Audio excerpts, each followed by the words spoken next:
বেগম খালেদা জিয়াকে তার কাছে একটা গরু নিয়ে যাওয়া হয়েছিল, যে গরুর নাম হলো কালামানিক। কি মানিক?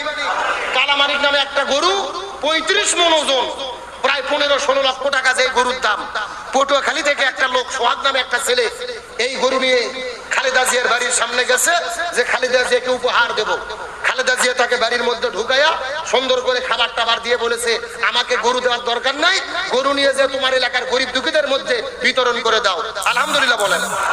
তিনি প্রমাণ করেছেন যে তেলবাজি আর তোষামোদী তিনি গ্রহণ করে নাই। কথা কর না কা? সত্যকে সত্য বলবো, ভালোকে ভালো বলবো, মন্দকে মন্দ বলবো।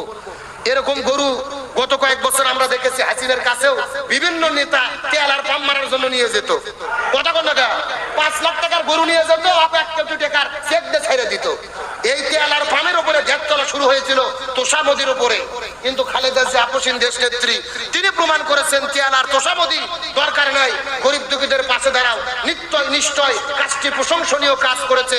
ভালোকে ভালো বলি, মন্দকে মন্দ বলি। তেল আর পামের রাজনীতি, তোষামতের রাজনীতি বাংলাদেশে বন্ধ করতে হবে। আপনি দেশের জন্য কাজ করেন, রাষ্ট্রের জন্য কাজ করেন। গত 16 বছর পার হয়ে গেছে, নেতা কর্মী মিলে বাড়ির ট্রাক আমরা সরাতে পারিনি, আর আজকে ভালো দিন চলে আসছে, গরু নিয়ে দৌড়ে বাড়িতে যাচ্ছি। কত কর না খায়?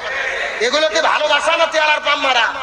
তোষামোদী করে কেমনে ক্ষমতা পাওয়া যায়, বেনিফিট লাভ করা যায়? হয়তো 10 লাখ টাকার গরু 2 কোটি টাকা কেমনে পাওয়া যায়?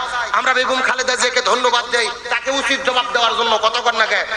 আর ঈদ আসলে যেগুলো গরুবার করে কালামানিক, সাদামানিক, রহিম, বাদশা, সাকিব খান, জাহেদ খান, এগুলো নাম দিয়ে দিয়ে গরুর নাম রেখে রেখে যে কুরবানি দিচ্ছে প্রচারের জন্য, কুরবানি হবে?